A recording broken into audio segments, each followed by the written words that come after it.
Hello, this is John Miller, the creator of this podcast. Now, the rest of Everest is probably the most in-depth look at just what it takes to climb the world's highest peak, but keep in mind that it is a series.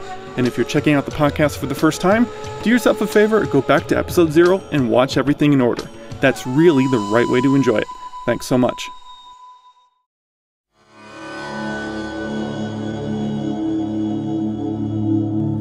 This is the Rest of Everest video podcast, an almost unabridged expedition experience. Episode 70, Kathmandu, again. Hey! Hello everyone, welcome back to the Rest of Everest video podcast. I'm John Miller, joined again with Scott Jacobs out in California, and he just got I'm gonna get technical on all of you, a buttload of snow. Isn't that right, Scott?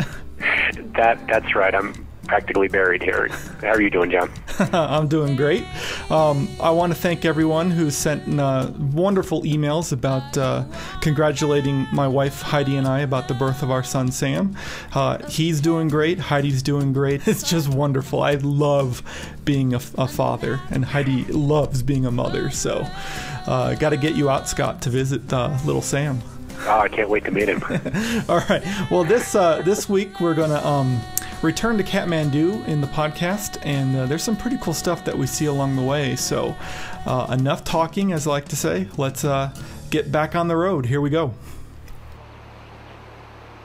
We stopped to take a pee break, and because you just kind of go on the side of the road.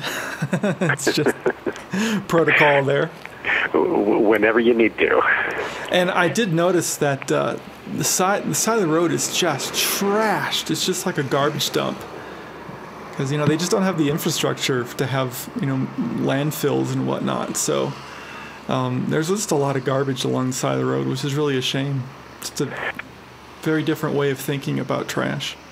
I noticed that too. It seemed like most of the debris, most of the trash was just thrown out and not thought of again. Kind of an interesting little contrast to this beautiful valley we're looking at here. We did stop here along this river, and the river's at the very bottom of the screen, and saw some farming going on. Saw all these ladies planting rice.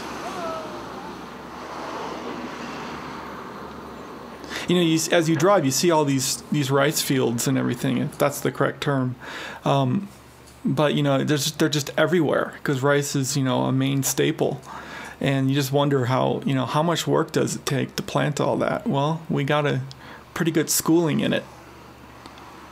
It's all done by hand. There's no tractors. It's just pretty amazing. Our driver actually is from South Nepal, close to the border of India. He was telling us that he is a farmer by profession, and drives every once in a while. He'll drive the car and work for Karma every once in a while. But he was giving us a complete lesson on what was going on here. It was kind of interesting. Yeah, you were standing with him. I was actually about 30 or 40 yards away from you guys. We talked a lot. Yeah, we talked quite a bit. He said, most of the farming in at least the Kathmandu Valley, right outside the Kathmandu Valley, is terraced, just because of the topography. You've got to build into the hillsides to sustain any sort of agriculture. Yeah. Now, these guys here, those guys there were looked like they were breaking rocks into smaller rocks. I'm not quite sure. That's hard work, man. I love their reflections in the water. It's just, this is really cool because, it shows that, especially once we get up into Tibet as well, the landscape is pretty monotone. And so in a way, they make up for it by their clothing. Their clothing is so bright and colorful. It's a real contrast. Especially once you get up higher and, there's less vegetation and everything, then especially up in Tibet where it's primarily desert, you really do see bright clothing. It's really amazing. I think, in the far field there is cabbage and, different leafy vegetables. It's just beautiful. I'm really glad we stopped there. And you can see all the terraces, all the steps in the background there.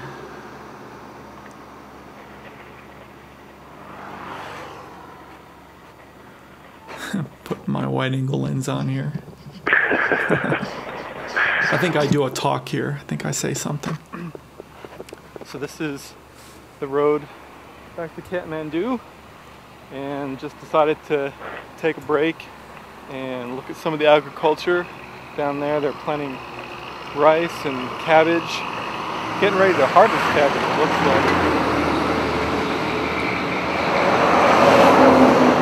There's some incredible birds of prey down there, and just the view is pretty good. It's pretty spectacular up here.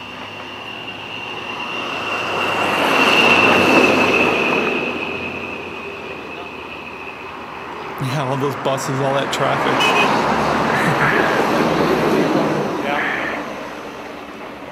Yeah, then we saw an eagle here in a second. Yeah, there's some goats. Right there. Yeah. Wonder if the eagle that we see was waiting to take out one of the little kids there. Isn't that right? Be. Kids? A child goat is a kid? Kid, I think so. It sounds about right. It looks.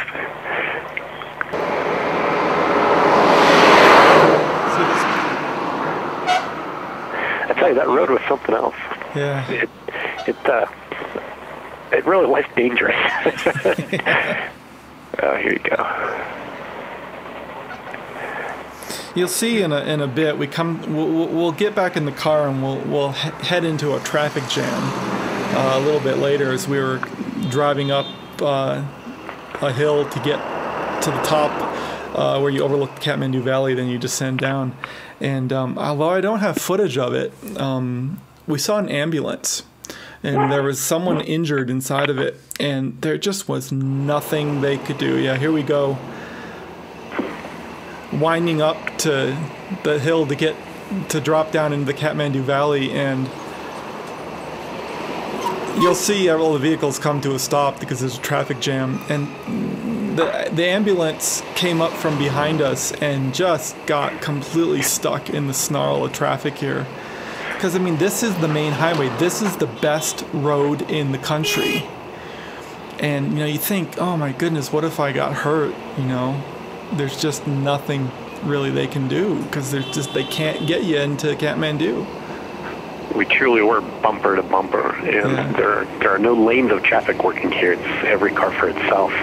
And so you've got oncoming traffic in the middle of a third lane that kind of creates in the middle, which moves faster. So it's just constant weaving in and out. It's pretty hectic. And you see the driver assistant here get out, and he puts blocks behind the tires. Yeah, so we're on a pretty steep hill there, and they just hang out. They have tea. They drink some. Yeah, they just Actually, these most of these drivers are probably from India. Wasn't that what he said? They were mostly shipping goods up from India. He did. So we are back in Kathmandu after the long drive from Pokhara, and we're back at the hotel we were in before, but we're in different rooms. And just finished taking a shower in my bathroom / shower. It's as you can see here. Toilet. There's the shower. There's the drain for the shower. It's all one thing. So very typical. That's pretty cool. So now we're going to go to the New Orleans again once more for dinner, and we're going to hopefully meet up with 2 climbers, the longevity team, Justin and Brian. They said they'd meet us there at 7:30 over email from Pokhara. So I'm hoping that they'll be there because it'll be good to catch up with them. They're some pretty cool guys. So I'm going to see what we can find at New Orleans. Bye.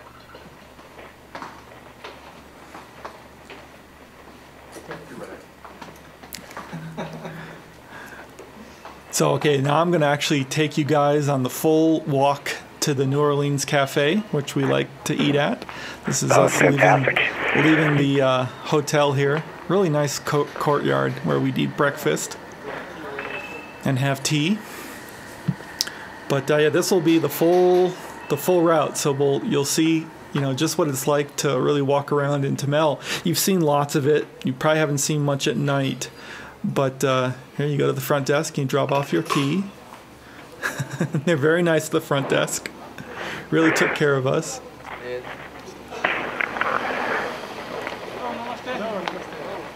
Gotta say namaste to the guard.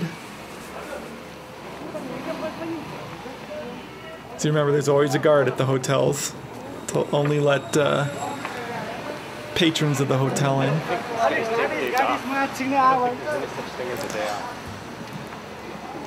I wouldn't know we haven't been here that long, but... Tamil. It's got a different feeling, right? Yeah. It's cool. That's one of the nice things. It's cooled off a bit, of course. And it's real comfortable to walk the streets. Pretty crazy with the traffic still and everything. These are all shops. Seems like there was more traffic at night, just because there was less foot traffic. Now, what you want to do is you want to listen. Hopefully we won't talk over it, but we get offered drugs several times.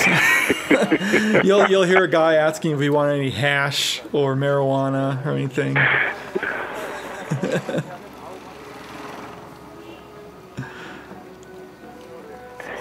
think they would say smoke, hashish, yeah, hashish. Good smoke, good smoke. Good smoke.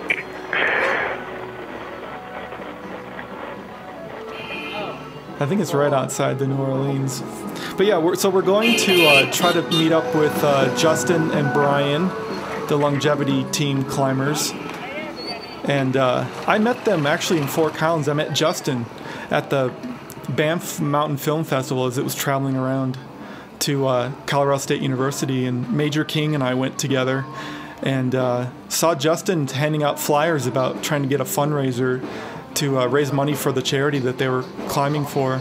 I talked to him and said, hey, what side are you going to be climbing on? Because it said that he was going to climb Everest. And he said north side. I was like, I'll see you there, man.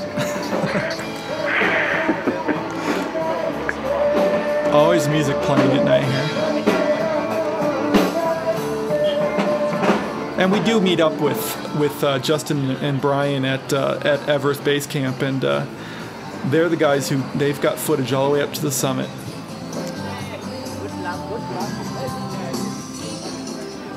They really were a great team. They're good people. I really enjoyed meeting them and talking with them. Yeah. I haven't been able to stay in touch with Justin. I kind of disappeared, but Brian and I... Did you hear that? That was the guy offering us hash. That's just crazy. I mean, all the time. You get offered all the time. We're just like, no thanks. And hey, it was okay with him. I really enjoyed hanging out with Brian Osterek. His attitude was just exceptional. And yeah. Of course, his cause was pretty fantastic, but just to see the energy he brought to it was kind of fun. Yeah, I just appreciated everything. They're really good guys.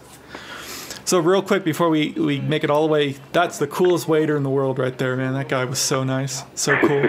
But you can see how Tamil all kind of looks the same, and it takes you a while to get acquainted with the streets and understand, know where you are, be able to understand how to get from your hotel to wherever you want to go.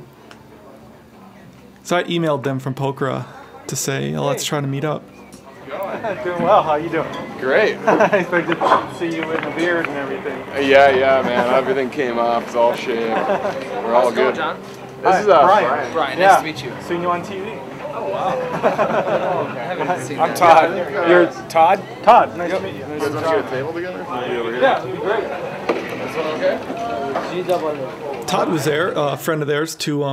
They trekked to the south side of Everest, and they did a acclimatization climb of Island Peak. Checking back in with all of you. It was a long drive back from Pokhara, but Scott and I made it this afternoon, and we had the pleasure of walking around Tamil once more. Tamil's a great place for a few days. It's definitely time to start heading up towards the mountain. We leave tomorrow morning, But happened to run into two climbers that I introduced all of you to back in the last video episode of the Rest of Everest. It's Brian and Justin from the longevity team, and I'm standing on the roof of their hotel right now. We feel like we're doing something sort of nefarious right now, but we're not.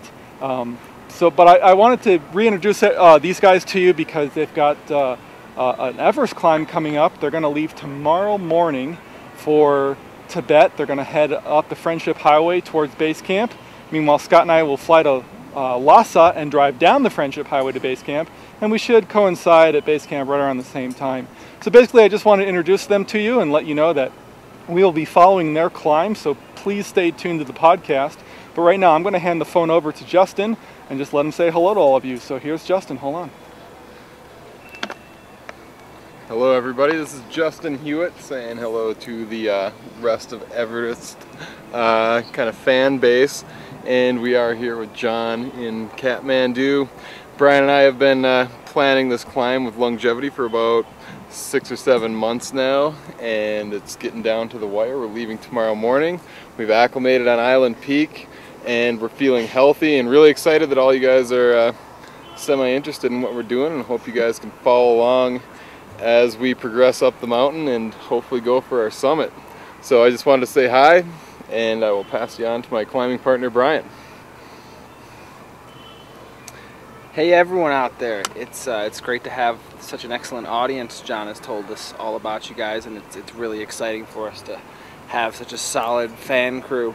As John said, we have been in Kathmandu for about 2 days now, and it is definitely time to get out of here. We're definitely ready to climb the mountain and kind of get out of the pollution in Kathmandu. But all is well, everyone is healthy, and we're just excited to get started on the climb. So hopefully in about 4 or 5 days we'll be at the base camp and meeting up with John again and giving you another podcast. So thanks again everyone, and we'll be chatting with you soon.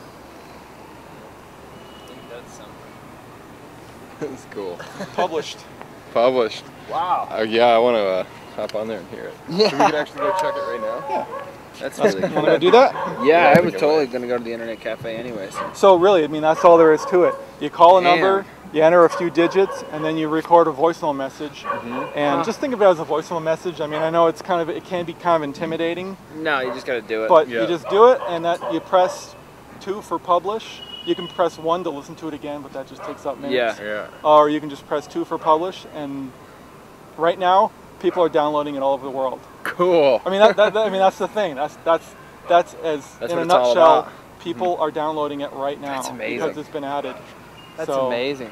And Such we'll good get publicity. thousands of downloads in the next 24 hours. So we can just basically whip into that. We don't have to call our friends answering machines. No, Better off. you don't have to have anyone being the middleman. All you got to do is, if you want it posted, again, it will post automatically to mine. You'd have to have a middleman to get it added to your blog, but Yeah. feel free to do that. Yeah. Yeah, but we'll really, definitely do that. that's it. And right now, Jeez. I mean, I have no idea what your numbers are, but I know mine, and I've been building mine for a year now. Yeah, No. I've got a nice So big it's audience. You know, it'll be a year on the 13th. So Yeah, I have no idea what our numbers are either. We have no idea. I know what my MySpace numbers are, that's about it. So, I brought them back to my hotel room to show them. You guys might remember I released an episode before I left for Tibet that included Major King's ABC News story about these guys, and they hadn't seen it. They left before it was finished, so I wanted to show it to them, and they were pretty interested. It, really fun to be on television. It's cool to be on a podcast, but it's also cool to be on broadcast TV. And also, when I was there, I had a little bit extra donation funds in my donation account for the podcast, so I bought everyone dinner that night. So Wow, that's right. actually, you guys, the audience, bought everyone dinner last night, and these guys ate up a storm. They ate so much, and I was They really were hungry. really happy because their nerves are going pretty good. They're about to climb Everest, and you don't always feel really good. So I was really happy they had big appetites, and I was really pleased to fill them up. I think they had big steaks, didn't they? They had big steaks. I also had a big steak. So awesome. maybe I'll take this opportunity to say thank you to the rest of Yeah, everyone. that was really good. Really impressed, John, both you and Major. Yeah. I can't believe you guys can work with that, and just put such an incredible story. Yeah, just to put it together like that's amazing. It's really hard for me to believe. Major is a multi-Emmy award-winning photojournalist. He's Dundee Bot, Major. Yeah, Dundee Dundee Bot. Bot. It's really incredible. so. Oh, that's something, John. You should be really proud of your work. Yeah. Well, Major, I just wanted to film that I actually showed it to them, so. Yeah, thanks a lot, Major. Thanks, Major. That was awesome. See you when we get to the other side of the pond. Yeah, I promised Major before we left that I'd show it to them. So I was really pleased that we met up with them in Kathmandu and that we see them in a few days. All right, so all this Nepal stuff is coming to an end. Next week, we actually make it into Tibet. Finally, we get our flight. And we make it into Tibet. And we get to meet the next major character, Lobsang. He was our guide. And you're going to just see a little bit of him next week, but he is one of the most incredible people.